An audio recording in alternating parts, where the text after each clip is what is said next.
This is What the Fact, where we explore amazing and shocking and surprising details about the world and history and whatever else I can think of. Today we're going to be talking about Aristotle and teeth.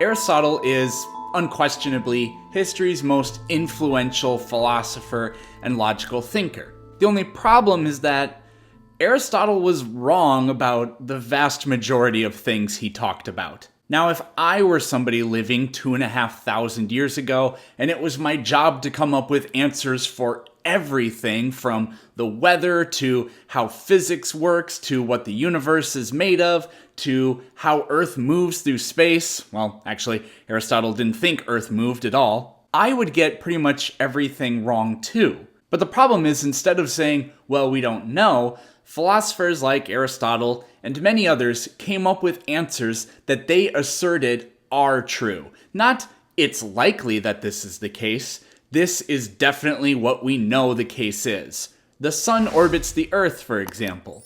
And they didn't just believe themselves, everybody believed them, or were forced to believe them. Having a controversial opinion back then was, well, punishable by death in a lot of cases. After all, that is what happened to Socrates. Assuming Socrates really existed. My what the fact about Aristotle for this video is that he thought that men had more teeth than women. Aristotle was married to a woman. He would only have had to have looked one time, in one place. Now this is a really unforgivable error, especially because Aristotle did huge volumes of work on the anatomies of animals. Right here we can see he has sections devoted to such organs as the heart, blood vessels, lung, liver, spleen, gallbladder, kidneys, diaphragm, and yes, teeth. This illustrates something bizarre about the ancient world, and this continued up until the scientific revolution. Philosophers like Aristotle thought that intuition and our own innate intelligence were gifts from the gods, and as long as somebody trained themselves, then they couldn't be led astray. Philosophers were high-status members of society, and doing physical work like an experiment or going out and doing tests to prove one of your ideas right or wrong, well, that was viewed as the kind of work that a peasant or a slave would do, not somebody who is a high-status member of society. So all day long, they sat around and they thought about things. Many philosophers were mathematicians, and they sat and did the work, the arithmetic associated with math, but it's pretty easy to see how math, which requires a pretty rigorous education, was regarded as high status and not something for common folk to do. It's very bizarre to think that it was only about 500 years ago where the idea became relatively common that you should go out and try to prove things correct through experimentation and observation, rather than just thinking of what the answer should be.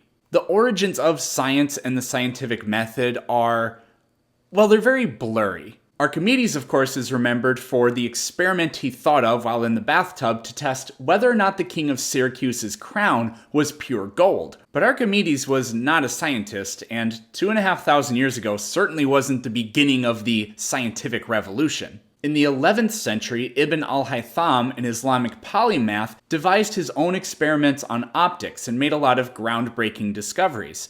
He also wrote out the steps to the scientific method as we understand it today. But typically, the beginning of the scientific revolution is pinned at the year 1543, which is the year Nicholas Copernicus died and his book, On the Revolutions of Heavenly Spheres, was published. That book famously argued against a geocentric universe, with Earth in the middle and Earth having no motion whatsoever, and instead favored a heliocentric universe, with a stationary non-moving sun and Earth and all other planets orbiting around it.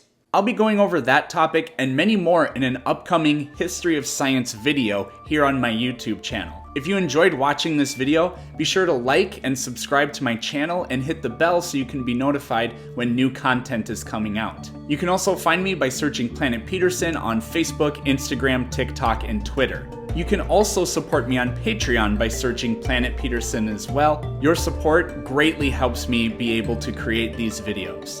Thank you so much.